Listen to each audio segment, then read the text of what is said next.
So my wife tells me this story about her, one of her colleagues is allergic to seafood, like shellfish. How awful. Yeah, terrible. And I guess he was like at his house working in his home office, and his wife and daughter were making soup, like a shrimp soup. Why would you do that if you had someone who was allergic in your house? I guess if he's not around it and he doesn't eat it, it's okay. But they were, like frying the stuff and it aerated. Oh, sure. And he walked out of his office and like immediately like went into like anaphylaxis and like a shock and like his throat swelling, he can't breathe. And Full puffer fish. Yeah, he had to run outside just to like blowfish, breathe and stay alive. Yeah. And they now refer to this as Daddy's death soup, which I think is fucking hysterical. So whenever they cook, he's like, "You're not making Daddy death soup, are you?" Quiet, please. The nice thing about that is that they continue to make it. Exactly. He just wants to know when you're making Daddy death soup. 4, 3, 2.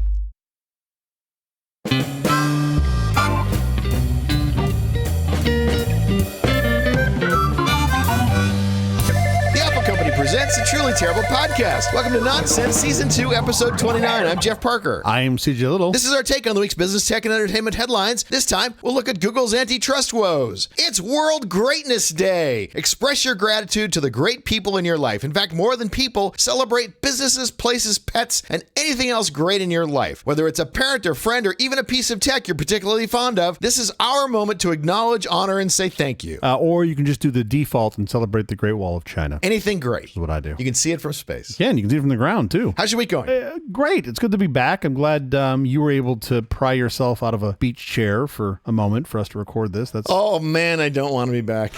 Are you still on island time? Is it hard to get back to mainland? Still an island mindset. By the way, I came down this morning. Where's the buffet? Yeah, exactly. There doesn't seem to be a breakfast buffet here. I realize this is a non-video podcast currently, but I'd like to point out to our listeners that you are still wearing a Hawaiian shirt, which I find amusing. Having just been there myself before you, it's tough to come back and acclimate. Wow. I get it. It's tough. Screaming kids running around. What a mistake to plan a return trip. Yeah, you just buy one ways. Like, he'll be back. Yeah. Oh, no, I'm not coming back. He'll be back. No, I'm super happy for us to be back recording. I enjoyed my time away. I spent most of it buying new furniture. Not what I would normally have thought I would be doing, but I set up my first compute stations for my kids, which are based on Linux, of course, because I'm not an animal. Your kids are 6 and 3? 6 and 4. I did take the boys, my kids, this week to Super Nintendo Land at Universal. Okay. They loved that. If you haven't been, it is pretty cool. I'm sure. But there's something about Super Nintendo Land because you're in the like Super Mario ecosystem that I think is really neat. We got to defeat Bowser Jr. together, which is a lot of fun. They got a bunch of these little mini games. They have these cool little NFC bracelets that you can buy for way too much money, which are awesome. So like the kids can play games and sort of track their progress. I'm not entirely sure what to make of these. You know how Super Mario's works, right? Like little question blocks that he would jump to and coins would come out. Yeah. They have these question blocks sprinkled all over Super Mario Land or Super Nintendo Land. You punch up into them and it makes the coin sound. So you basically have a bunch of kids running around. Oh, that's awesome. Punching into these things. And then it tracks it on the NFC, right? It actually logs it using your NFC and then you can compete with how many coins you have. That's great. Which was really fun. So like when you're waiting in line to get on a thing and the kids are stir crazy, you can be like, oh, well, you've got 30 coins more than him. And they just go over and beat the shit out of one of the blocks for a little while to rack up points. Sure. Anyway, it was really fun. No kids, at least not under my purview, got any like stray uppercuts to the face. No, sure. They did just fine. It was a lot of fun. It was hot, but it was a lot of fun. I have not seen it. Living in LA, it's not far to get to. So we had a year-long pass, and I'll take him a couple times, and it's fun. It's enjoyable. How about you? How was your time on the island? Oh my goodness, I am such a huge fan of Hawaii. They keep it really nice. I don't know if you've been. They do. They sweep up often. Well, I don't know how it was when you were there. It's been a while. It's been 3 weeks since I've been there. I'm sure it's changed a lot. I'm sure they've improved it since then. Yeah, sure. So anyway, I'm having work done at the house while I'm in Hawaii. Adding sand everywhere? Well, yeah, which is a trait I get from my father because when my father would go on vacation, he would always have home renovations done. Sure. Whenever they wanted to like add a room or build on or do something, he always arranged it so because he had a contractor he adored and trusted, and so great. They could be gone and it would come back and there'd be another room in the house. It'd be great. So I thought I have termites in the pool house. Yeah. It's a pool house garage. It's combined structure. Yeah. I'm going to get the termites taken care of. Fantastic. We're going to come back. There's magically going to be no termites. Everything will be great. And we will go on with our lives and we will not have had to have seen or lived through any of the tenting experience. Perfect. Right? All good. That's exactly how construction works. Always on on time. And so they have to turn off the gas to do the tenting. Okay. That's a requirement of it. Okay. And so the gas is out at the house. The woman who is staying at the house, taking care of the dog and, keeping the house up and going, has no hot water and has no stove. Okay. So I feel terrible about that, but hopefully it's going to be just a quick thing. The gas company has to come out and turn it back on. Yeah. It can't just be some schmo with a wrench. Yeah. They run pressurized air through the pipe. Yep. And he says, oh, no, you've got a leak somewhere. Oh, good. And so here, hold this match. says, can you help us find it? We just find it. We can patch it quickly and get it, while you're here, you can get us turned back on. And he wandered around and he was like looking at the stove and things and things. He says, I can't find it easily. No, you're going to need a qualified professional. Okay, great. So they get a plumber to come out and he looks at where the gas line goes into the ground and where the gas line comes out of the ground. And it's this black iron metal and it's completely disintegrated on both ends, completely disintegrated. Great. We'll just replace the two connecting points. Sure. You'll be back in business no time. They put soap on it. You can see that it's just bubbling up like crazy. The part in between? How's that part in between doing? Turns out the entire line, the entire run that's what I would have guessed. from the house is completely disintegrated. I mean, and now there are 1,000 workmen in the backyard digging trenches and putting in new pipe and all of that. So that's my life. There are very few things you can put in the ground that don't turn into ground at some point. No, of course. Pretty much everything you put in there goes back to which it came, which is just star parts. Ground versus anything. Yeah. The winner is always ground, of course. Yeah, I mean, that's unfortunate. I mean, that was the same problem. I got a whole bunch of that iron pipe around the house, and I'm like, oh, that's just a ticking time bomb. Like, you're just waiting for that stuff to die. It's been in the ground for almost 100 years. Wow. So I think we got our money's worth. I mean, no, you want to amortize it over at least 500 years. I mean, it's like you got LEWP having all these water mains that break, and people get all grumpy about it. They're 90 years old. They've laid some of this pipe 90 to 100 years ago. And I remember once they were doing it back when I lived in Hollywood, not too far from you, when they were working on lining some of the pipes with concrete. I looked at the map that they were using. It was insane. It looked like a layer cake because you had all these different services that had been deployed in the ground. And I asked the guy, I'm like, how accurate are these maps? And he just laughed. He's like, sometimes it's around where they say, usually it's not. Oh, sure. Yeah, back then, I'm sure when it fed Chaplin's house, it wasn't quite as good mapping then. The nice thing is about now that they're digging up the trench to put in the new pipe, they're digging up where the old trench was. It turns out that route is very popular and it's filled with pipes. It has so many different pipes and conduits and all sorts of things that come to and from the house in that exact route. And your house is old enough because your house is like 100 years old. It's old enough that I'm sure one of those pipes at some point carried like moonshine, right? During the Prohibition is the moonshine pipe. Find that one. I'm not busy that day. The day you find that, I can come over and take a look. We haven't dug down for that one yet, but we will. That's not fun. I'm not envious of your position having to deal with home repairs. Anyway, thank you for coming to my TED Talk. Let's get to our headlines. Let's do it. I'm in. Google TV streamer might be the Apple TV 4K that we've been waiting for. This is pretty cool. Google has had these dongles, and they've had them for years. I have them on all the TVs. Yeah. Well, all the TVs but one. Sure. And they've been great. Okay. You can Chromecast. You can literally cast things from your phone onto the TV. And the new ones that I have on all the TVs all have Android TV built into them, or I don't even know what it's called. Google TV, whatever it's called. Yeah. You can pick all your apps and things that you want to watch videos from on the screen, and it's really nice. Now they're upgrading the processor quite a bit, so it'll be quite a bit stronger. But to me, the more important thing, the more interesting thing about it is they're including a Thread border router in it, for all your home automation stuff. This is awesome. So it should really expedite the adoption of Thread. Now, if you don't know what any of those words mean, trust me, you will. Yeah. Thread is very important. Home Assistant is very important. What Google is doing here is making home automation really simple for unsophisticated users. I think it's great. It seems to be a lot of the larger manufacturers now are embracing Threads as well, which is great because to get off the random proprietary shit that doesn't work together, this is the way to go. I don't think this will happen, but it would be lovely if some of the older proprietary stuff that still operates in the same frequency would have like a firmware update to support Threads. I think it's unlikely. The community might do that for some. Never going to happen. I think you're buying devices, and fortunately, they're cheap enough that it's not that bad. The new Google Streamer is $100 and it releases on September 24th. Awesome. That's cool. China's Long March 6A rocket is making a mess in low Earth orbit. Just like dumping those little plastic wrappers off the fortune cookies everywhere? What's it doing? The upper stage from a Chinese rocket. Pretty sure that's racist. I'm not sure. I don't really know what the line is. The upper stage from a Chinese rocket that launched a batch of internet satellites Tuesday has broken apart in space, creating a debris field of at least 700 objects in one of the most heavily trafficked zones in low Earth orbit. Meaning, if you get in the way of these things that are traveling that fast, it's just going to cause a massive destruction of anything in its wake. I'm not surprised by this because I think the name of this mission, if you translate it into English, was literally translated as Starlink Killer, I think is what what they referred to it as in English. It is a Starlink kind of knockoff. They're putting up their own constellation of satellites. Problem is this orbit is super busy with a whole bunch of satellites, some that are, some covert operations and some that aren't. Hundreds and hundreds. Hundreds. I think you're into thousands. This is 18 satellites that they got into orbit before the upper stage of the rocket blew up. Yeah. So those 18 got deployed. Yeah, this is bad. I mean, you really hope, and typically science seems to play nice and non-political across nations, and they're just like, it's really bad for us to put a bunch of shit into space. Like we learned in the 50s that's not a good idea. And, here we are. Okay, enough of the headlines. Up next, we're going to talk about Google's trouble with antitrust. Do no evil? How's that working out for you guys? Do no evil. Well, do some evil. Just do it so that no one else can do it. So you can do all the evil. Okay, let's go.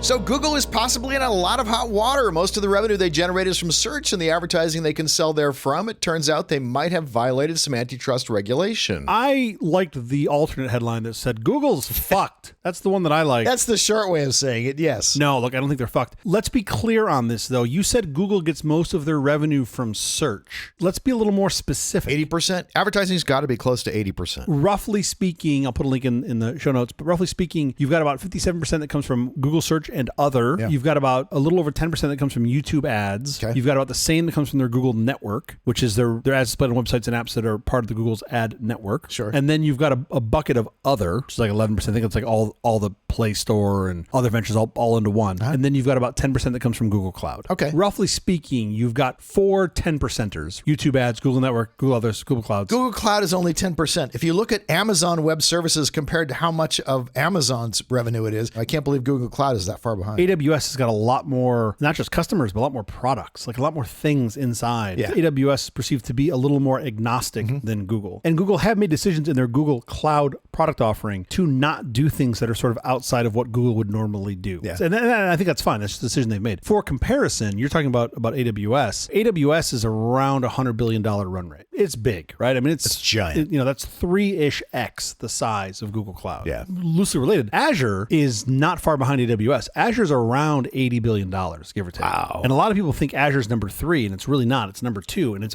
a close number 2. Yeah. And I think for similar reasons and design choice that, Azure is more like an AWS in terms of offerings than Google Cloud. However, Azure's also got the buy-in of Microsoft, right? Like if you want the Microsoft stack, you just go to Azure. A lot of it still exists in AWS, but you just go to Azure and it's all the things you're familiar with. Although a good chunk of Azure is now using Linux. Yeah, which I think is actually a great move on their part. Back to antitrust, yeah. I just wanted to give perspective for how big Google's search business is, because it is not small. It's a massive chunk of their revenue. Almost 60% of their revenue. So it's a massive chunk. What we're specifically talking about here, what this antitrust is around, is Google has been for years buying default placement search engine on various platforms. Samsung devices, Apple devices, everything that AT&T sells, everything that Verizon sells.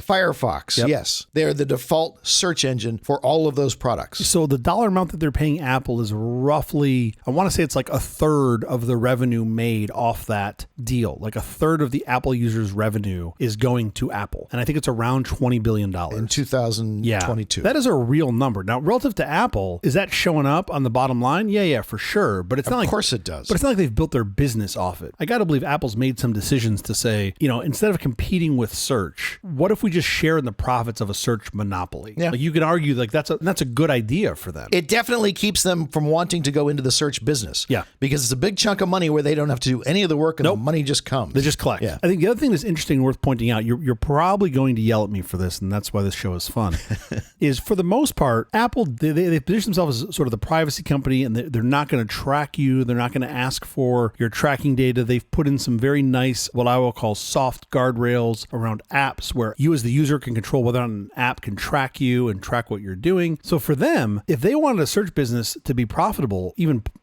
partially as profitable as Google's, they would have to go against that. Yeah. So in this case, they don't have to, right? I don't think Apple's, in any way a privacy company. They certainly spend a ton of money marketing themselves that way. If they were really a privacy company, all their software would be open source. You are not privacy centered without being open source, period. You can have shades of gray in between. And you can also believe in Santa Claus. Right. This is where I knew we were going to get into this. But this is not the point, though. Let's get back to the antitrust stuff. Well, okay, but let me tell you what is the point. I think a lot of people think of Google as a search company. Google's not a search company. Google's an ad company. And they own all the advertising in the world now. They've gobbled it all up. Totally. Try being a newspaper in 2024. But I think a lot of people will conflate that with, oh, well, wait a minute. If I have a service, if I post pictures of funny hamsters online and I want to monetize that and I run ads, does that make me an ad company? And I'm like, there's a big difference there. There's a big difference between you having content and then you wrap ads around that. You're making money from ads. Google's the ad infrastructure. Like, this is what they do. Sure. So they need reach, right? They need all the inventory to put these ads in. And they also have this giant network of advertisers from micro to small to enterprise that participate. That's going to be another lawsuit. That's a second antitrust lawsuit that's coming. But 60% of their revenue, roughly, is coming from search. So I look at them and I go, that is all ad dollars, right? You're not putting a quarter in a slot when you make a search. Yep. You're seeing this ad, right? And you're seeing the data from them. They monetize this data in other ways, right? They will sell it. They're not going to sell Jeff Parker's search history. I know of no case where that, well, not that it would matter because you use DuckDuckGo, and you're going to remind us of that here in a second. It doesn't really matter because when I search what I click on, what is of interest to me, and therefore you can show me the ads that you know are going to be of interest to me. That's what they're selling. It's That's what personalized. They're selling the advertiser, less spoilage, the ability to target people. Yeah, I just want to be clear that they're not. I can't show up on the back end as an advertiser and say, I'd like to see all of these 200 people's search history. They don't do that. That's not an option. There's no product for that. Unless you have a subpoena. What I can do is say, I want to target people that are this age demographic or live in this DMA or this zip code, and I want to show them these things. Who have white dogs. Absolutely, right? And that's just getting smarter and more targeted as the days go on. Sure. So it's really interesting. I think Apple being in, if we can agree on this, more private than Google by some modicum, they can not have to do this dance where they get into your search history by just saying, nope, that's Google. Right? And they just get some money by letting Google be first place. I don't think it makes them any less culpable just because they're hiring someone else to go out and do the snooping for them. It absolutely does. You're still taking the money. You're still taking the $26 billion to let someone else have all that search history information to sell it. They're getting the paycheck from it, so it doesn't absolve them of any responsibility. They're still selling their users' data. I would agree with you if they didn't give you an option, but they do give you an option, and they've always given you an option. You can pick any other search provider that you want. They're just saying you want default slot? Great. Why not profit from that? That seems like a smart business move to me. And I'm definitely not going to hold Apple accountable. But we all know that nobody's going to change the default in mass. It doesn't happen. In search, people stick with whatever the default is. That is not true. And I'll give you an example. Okay. You're saying this here. And by the way, here, for the most part, I believe it to be true. Why? Not because Google's the default, because Google's a good default. Look at the case of Edge. Edge came with Bing. And most places, the first fucking thing people did, they'd be like, oh, Edge. Oh, there you go. What would they do? They'd either install Chrome with Google or they'd flip Edge over to use Google. Well, because Edge was throwing all of these advertisements at you, and anytime you tried to do anything, it was telling you to do this with Edge. Edge was highly offensive. That's not Chrome. But I'm just saying the default there didn't win. So I don't think the default is enough. I think if you are good and you're the default, it certainly helps. Because if you're good enough, you're like, well, what's the value of me switching? There's some barrier to exit on that and an additional barrier to entry into the other one. But let's be clear here. This isn't even fucking registry settings or writing code. You're selecting a drop down. It's a couple of screens, yeah. You're not even going to burn a calorie doing this, right? It's like, this is not hard work. Google knows you don't change. There's a reason they're writing a check for $26 billion to Apple. They're not giving that money away for free. They know you're not going to change. Yes. They want something in exchange for that money. They believe they're getting something by getting that placement. They believe you're not going to change the default search engine if they write that $26 billion check. There's no reason they're giving that money other than they believe they are sticky if they get that default placement. I disagree with you. There's no other reason. Why else would they write the check? Keep Apple out of the search business. Okay, why would they write the check for Samsung? Why would they write the check for Firefox? Because they do it for more than one company. It's not just to keep Apple out of the search business. I'm just saying, in that case, there could be another reason. It's a side benefit of keeping Apple out of the search business. Totally. By the way, you don't keep Apple out for long because Apple's gone into the maps business and now they've got maps on the web. But another, sort of counterpoint to that, they have been providing Mozilla, the biggest of Firefox, roundly 80% of their revenue for years. They basically pay for Mozilla to exist. Yeah. But if I apply your argument to that and I go, well, they're doing it because they want the search history. No, if they stopped, if they stopped providing Mozilla with that money, what would happen? Mozilla would go away. I think this might happen. I think that might be a side effect of this ruling. Totally. But if Mozilla goes away, then what happens? Then presumably Chrome just picks up more users. They get that money for free. I think Chrome doesn't want to now be a monopoly. Exactly. I think Chrome wants to keep Mozilla existing. I mean, this is like when Microsoft wrote the check to keep Apple in business. Yep. And and they said, well, we'll put Word on Apple and we'll put Excel on Apple. We'll do all these things to keep, because we don't want to own so much of the market share that we are unmistakably a monopoly. I got to say, I think is generally speaking a good thing. Of course. And is a antitrust move. Like they're trying to say, look, we're trying to keep other things afloat. So I'm just arguing against the fact that they're not just trying to capture all the money from Mozilla. They're trying to keep Mozilla existing. There are other reasons they're writing these checks. I guess we'll see very shortly if that's true. The downside to that is they have so much influence now over Mozilla. They can tell Mozilla, maybe if you don't write anything that actually makes PWAs work on the desktop, that would be okay. And what is Mozilla going to do if Google suggests those things? Well, they're going to obey the person who pays their bills. We're down a rabbit hole here, but I like this. Yeah. What would be Google's argument for not having PWAs work on Mozilla? I pulled that out of the air. I don't know. But if there's I something see. You're saying they have influence. You're saying they have influence. Yeah, they have a lot of influence because they pay the majority of their bills. Yeah, exactly. Like if I'm paying the light bill at the restaurant, which by the way, my fat ass has done at several places, I'm going to be like, that picture over by the bathroom, I don't like it. Right. I'd like you to take it down and put up, I don't know, my picture. Sure. And then they do, right? So like I get that, and I'm not entirely sure that that's wrong, but I don't think in this case they have, especially with Mozilla, that they have unjustly pushed Firefox in a direction at their benefit. I don't know. I can't speak to that. But because I'm not on the inside, I don't know what they've asked for or not. Mozilla has positioned themselves the past couple of years as the big browser that gives you anonymity and gives you no tracking and yada, yada, yada. Those are all very anti-Google revenue practices. Yeah. And yet Google still writes a check to them every year. Mozilla may also, in exchange for that, keep their browser a little slower than Chrome. Who knows what the influence is? Who knows what they're asking for? I think that's a whole bunch of bullshit. I don't think I think this is a very clean cut. Maybe. We want you guys to exist. Keep doing what you're doing. You don't have any way of knowing that from the outside, unfortunately. Firefox is such a tragic story because it was such a lovely browser. Firefox was a great browser, and I feel like it just sort of lost its way. I think it might be getting it back. I thought it was getting it back, and the latest interviews I've heard makes me feel like, no, you're going the wrong way. Yeah, I agree with you. But even worse, let's look at now. So with this antitrust, now what happens? We don't know what's going to come out of this, right? We don't know what the remedy. Mozilla can go out of business. But no, what I mean at a higher level. Does this mean Google can't write a check to be the default browser? Or does it mean there's nobody that can write the check to be the default browser? Can Microsoft move in and say, we're going to give you the same money, Apple, for Bing, or less, or whatever? We don't know. We don't know what the remedy is going to be. Apple said they could give them all the money in the world. They were never going to make Bing the default search engine. Sure. That's actually in the case, in the notes in the case. Yeah, and no one's ever changed their mind about anything when forced, especially with billions of dollars on the line.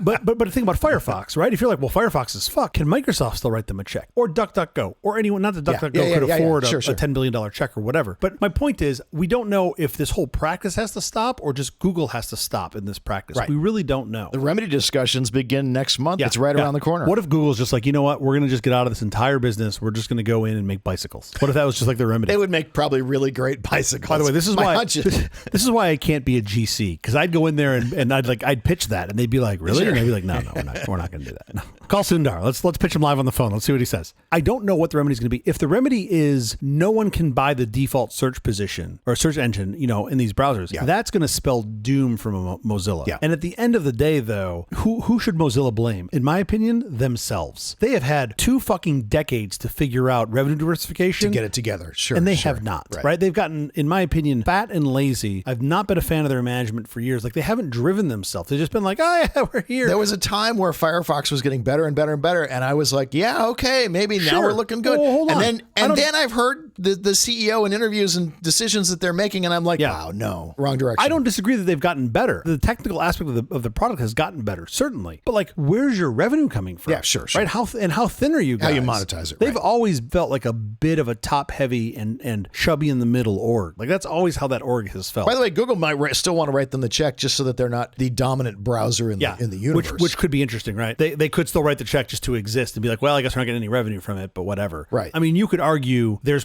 pretty easy math. They write a check for X, they get Y in return. Whatever that delta is, let's just say that they're getting less than they're paying. They could just pay that and be in the exact same position that they are now. Sure. That's Google. Might not be enough for Mozilla to exist if they're getting 80% of their revenue from this Google check. But the only point I wanted to make there is we don't know what the remedy is going to be. We're going to find that out sort of soon. You basically have 3 categories of remedy. You want to go through this while we're here? Yeah, please. Fines. We do not tend to do fines. The EU tends to do big fines. We don't tend to do fines for antitrust. They could cause Google to share the data. You know, the most valuable part about being the default browser is you have all the data. When you put up a list of links. Share the user data? Yeah, when you put up a list, not just the user data, even more broadly than that, when you put up a list of links, when someone's looking for what kind of a breed of white dog am I looking for, and they come back with Shishan or Mutt or whatever they come back with, they see what people click on. So they know how to order the links when someone asks that before they have any data on that person. So it looks like they're already the better search engine because of the quantity of data they have. They might be required to share some of that data or all of that data. Okay. Seems extremely unlikely, but okay. I mean, the fines aren't going to do it. So the next one is so big, Google would probably rather share data, and that is you break up Chrome, Android, search, display ads into all different businesses. Sure. You say you can't play together because you're such a dominant enterprise. I mean, it seems like the remedy here, though, could also just be you can no longer pay to be the default search engine. I don't think that's going to happen. If you look at what's happening in the EU, well, what happens in the EU when you install a new phone or a new computer? A thing comes up and says, you have these options. Yeah, crazy. You have these options, and everybody still picks Google. It's made zero difference. Yeah, but that doesn't make it antitrust. I get antitrust of using your great ability, right, your money to say, oh, we're going to position ourselves up front. I get that. But now you're saying it's just a better product. No, I'm saying it's not an effective remedy because we've been able to have the data for what people want to see when they search for certain things. Sure. We know what things that they pick, and so we can put those things higher up. People think we're a better product. Sure. That's all happened in the past. Now you have all that goodwill, and so people pick the Google search engine because you've had all that data for all those years to yourself. Understood. It seems terrible to me to say, oh, because you have this, you have to give that away or share that. Because the reality to me is right now, Google search is fucking terrible. I go to Google search still every day, and for the most part, all I get is a wall of spam. I put stuff in and I am constantly dodging articles and these, what do they call, like these, like it's supposed to look like an article, but it's not really an article. Sponsored link, And it's fucking garbage. Think about the Google of 15 years ago. It was amazing, right? You found the needle in the haystack. Yeah. They literally had a button that said, I'm feeling lucky. Right, and you could click that fucking button and 2 out of 3 times you got the answer you wanted. Now, if I go and read the top 10 results, all 10, it's unlikely I'm going to get the answer I want in the top 10 search results. That is fucking terrible. I'm not a Google user mostly these days. I mostly don't use Google. I do use DuckDuckGo. And I have to say, DuckDuckGo mostly gets me to the things I want to know. Okay. I've got limited experience with DuckDuckGo. What I've used with it, I think it is a solid 5 out of 10, maybe a 6. It feels better than mediocre, but it doesn't feel great. Because you have, SEO as a business, which is basically designed to game search engines and put your content up higher, that now you're in this world. And of course, the Googles of the world are incentivized to show ads. That's where they make their money. You're in this world where like finding good user content doesn't exist. There was a hack. You know what the hack was? The hack used to be great. There's a hack that worked up until a couple months ago. You could put something at the end of your search term and get the answer. What? You could ask your question, what's the best food processor I can buy with money? And you get a ton of shitty results. Okay. Then you could go ask, what's the best food processor I can buy with money? Space Reddit. And you'd get a reasonable answer. Because you get Reddit's results. Yes. But people are gaming Reddit too now. Fucked. That's gone now because, marketers, you've got bots on there. You've got the Reddit fucking executive team that's going to ruin that. Yes, unfortunately, that is done. That game is over. And Quora's been kind of shit for a while. When I have technical queries, I still put Reddit at the end because a lot of times I can just get my answer faster from a Reddit source. But the signal to noise ratio, the noise is going up significantly. For sure. I find myself going through a bunch of garbage and stuff where I'm like, is this a fucking ad? This feels like an ad. There's still a place where you don't have that. Quora's been shit for a while. I don't even know how that product works anymore. I go over to Quora and the UX, I'm like, wait a minute. I asked a question and now I'm reading an answer to another question on the same page. What the fuck happened? I'm just lost. And I don't get good signal out of the noise there. There is one place I still get good SNR. Stack Overflow. Stack Exchange is the name of all their products. Stack Overflow works because you can't game it. And they do some things that are fantastic. Like, did you know this? Because individual individuals are rating it. Actual humans are rating answers. More so. They're rating the people, and you have no rights when you first get there. So you can't, if you don't contribute positively to the community, then you are cast aside. You can't really do anything. You earn your right to vote something up or down. In a future episode, very soon, I want to do another deep dive on this. Do you know when you add content to Stack Overflow or Stack Exchange, do you know how that content is licensed? If you go write an answer about how to take amazing bokeh shot with a super fast lens, and you go write that because you're Jeff Parker and you write that. I don't, but my son writes answers all the time, and he's actually got on Stack Overflow? A fair degree of credibility. Awesome. I don't, because I never take the time to do it, but I love that he does it. How would you think that content is licensed? Almost certain when you write it into Reddit owns it. You don't own it. Of course. They do the fuck they want. By the way, Reddit is selling their stuff left and right to AI. When you write it into Stack Overflow, it goes into Creative Commons share alike. Oh, I love that. Which means everybody gets it. I love that. And here's the best part. It's irreversible. Yeah. You can't take that content and be like, oh, I own it. You have to share alike or they can get you to stop doing it in theory. So it's fascinating to me. Does that mean that all AI companies can just slurp up freely? Yes. That's part of the challenge. That's a downside to it. Well, yes and no. You think it's a downside. I'm not convinced it's a downside. I think it's actually a positive thing, but we'll come back to that. I think the bigger problem is it's not hard to connect the dots of a world of like low labor click farm that builds up accounts in Stack Overflow and then pipes them back to AIs. And now you've got AIs putting garbage answers into Stack Overflow and the whole fucking thing falls apart. Sure. But those guys, typically speaking, up until recently have always been pretty altruistic. If they stay that way, they'll find a solution. I'm saying up until recently because they're doing some things that I want to talk about in a future episode that I'm not entirely sure I agree with. They may have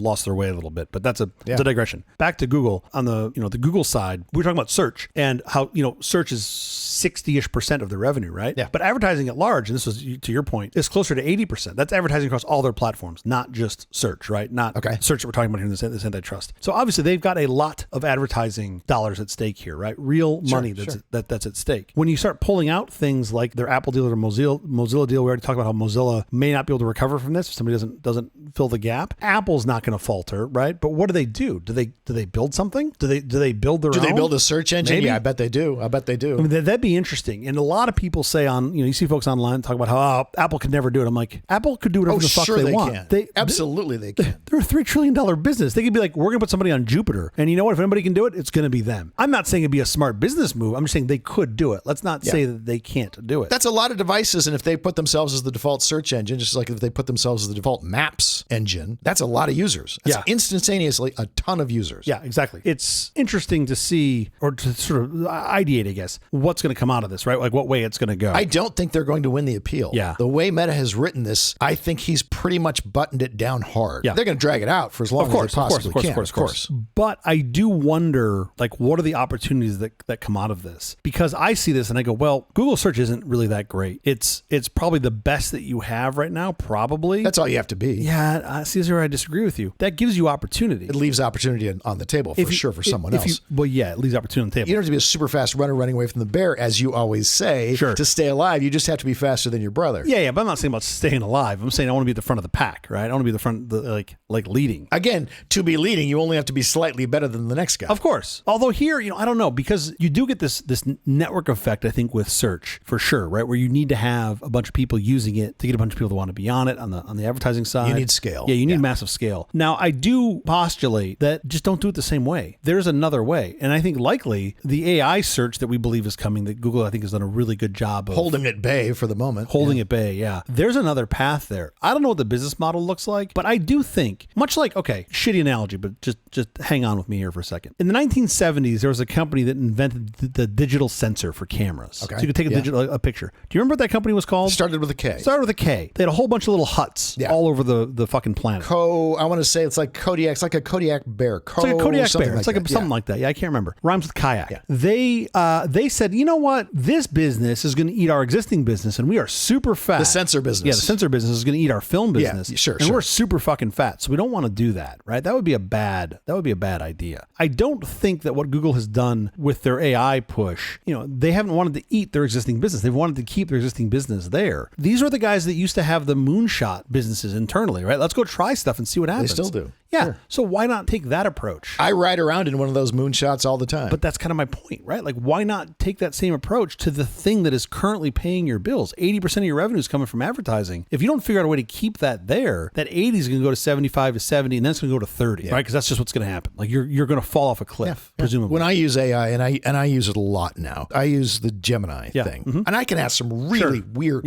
stuff, and it somehow gives me the answer. And almost always, I can't even think of a time. I'm open to the idea that it's going to answer with hallucinations. But it's getting it right. Most of the time, it's getting me back answers that are either credible enough that I don't have to double check it, or that are actually correct. I mean, I use the Gemini-powered synopsis at the top of search on their search page all the time. And for the most part, I'm getting the answer I want. I'd still say 60-ish% of the time, I'll click through to Wikipedia and treat that as my source of truth and be like, oh yeah, okay, I validated that. It seems like it's lined up. The nice thing is they give you the link then so that you can go double check them if you want to. That's great. Which is great. I think U.com is the first one who did that, at least that I remember, actually giving you source links. And I think that's super useful. But I was thinking a little bit specifically about this default search provider, right? And what you were talking about earlier, the stasis, where people just get stuck, right? You've got inertia and you just stay there because it's like, it's Google. Yeah, like, they're writing a $26 billion check for some reason. Sure. It does seem very pro-consumer, pro-user. If you were to say, okay, when you start up this,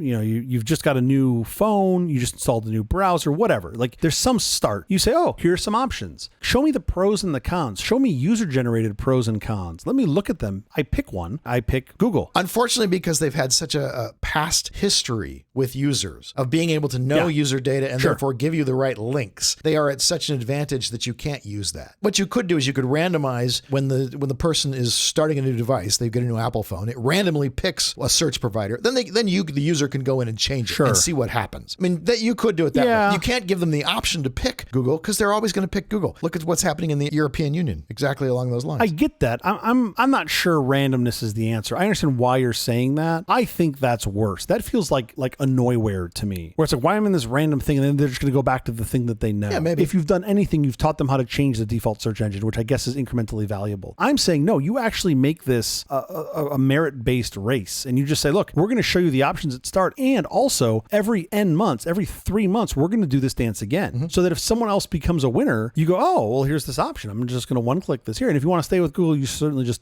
stay with Google. But the thing is, because Google has such dominance, they get so much data about what users want, people are always going to continue picking Google. At this point, it's self-perpetuating. This is the problem with them being able to buy placement, because the past effects of being able to buy placement carry forward. I completely understand that. This is why I think the DOJ penalty probably has to be that they share data. Share your data.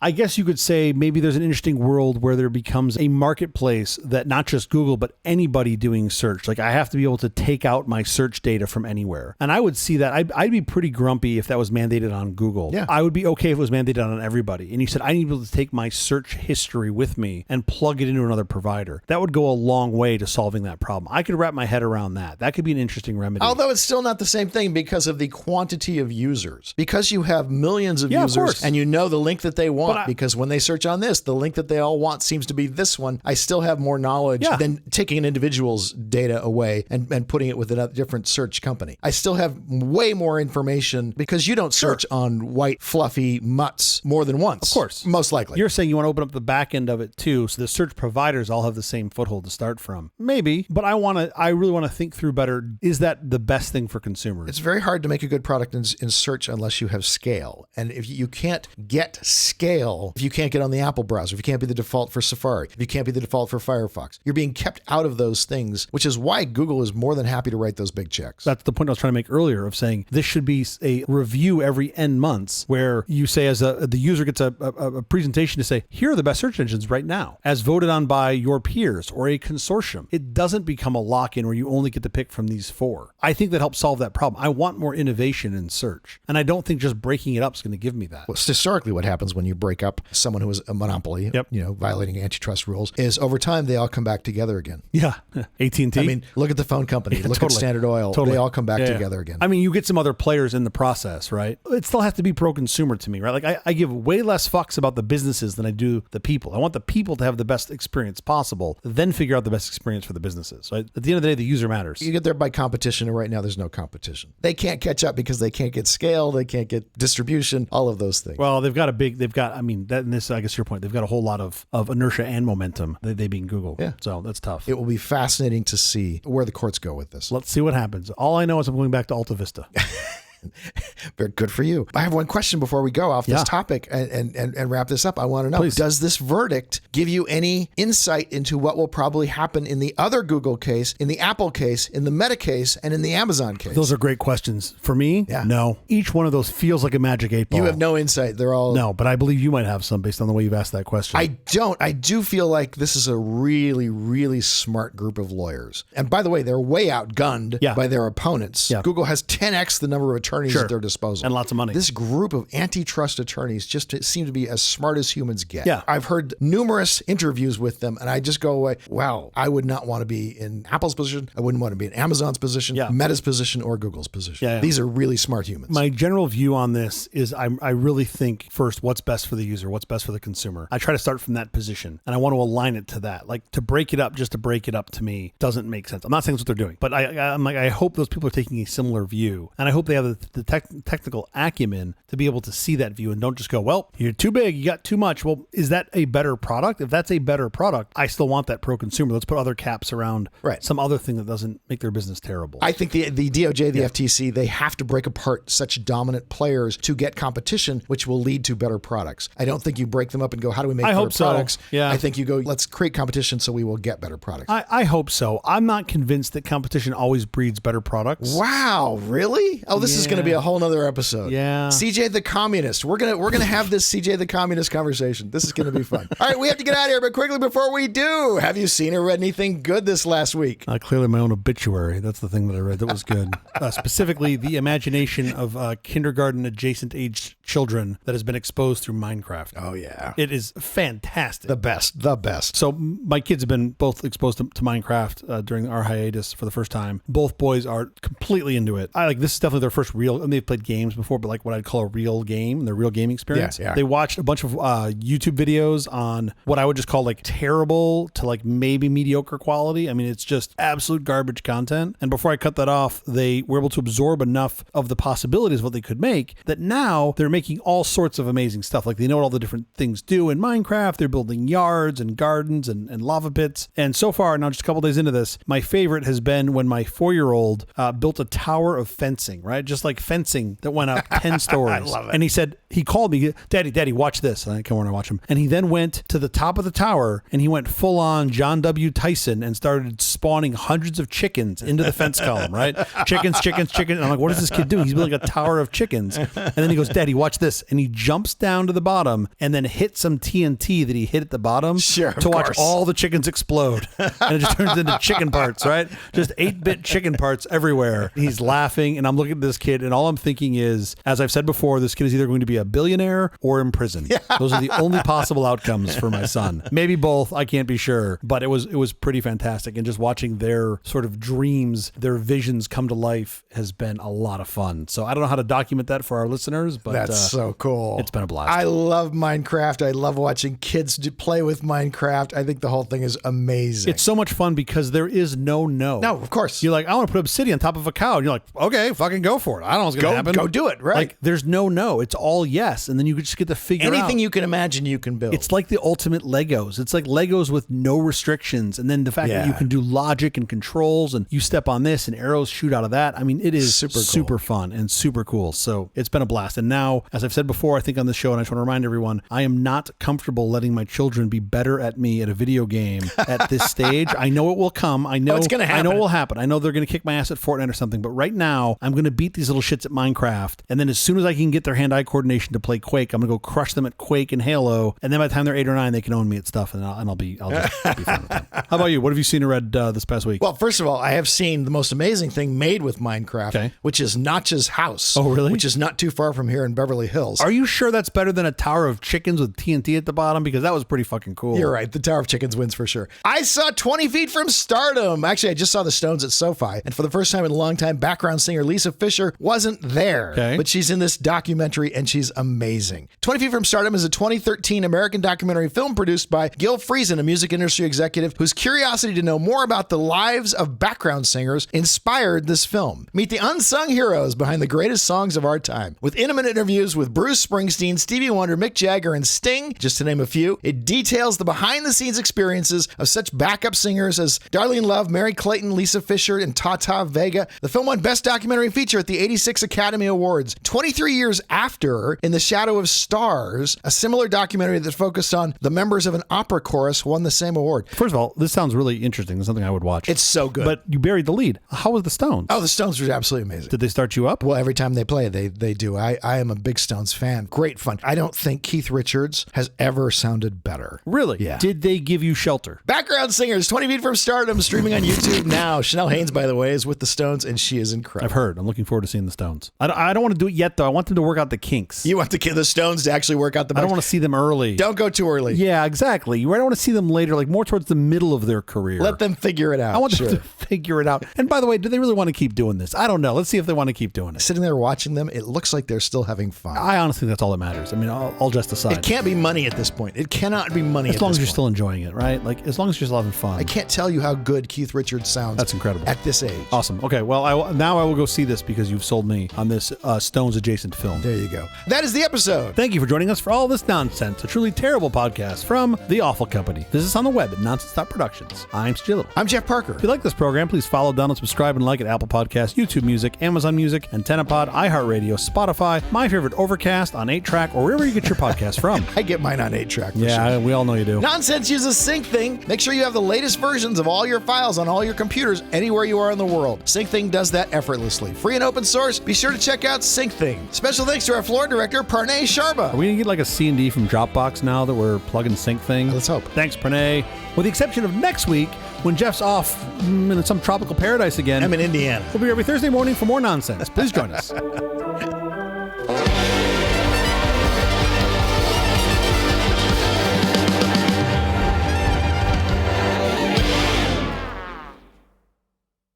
What was I saying? Something about how I'm always right and you love my ideas. Yes. You thought they were really good. You are always right. Your ideas are always better than mine. That's exactly what I was saying. No, not better. They're just different. More accurate is how I would phrase it.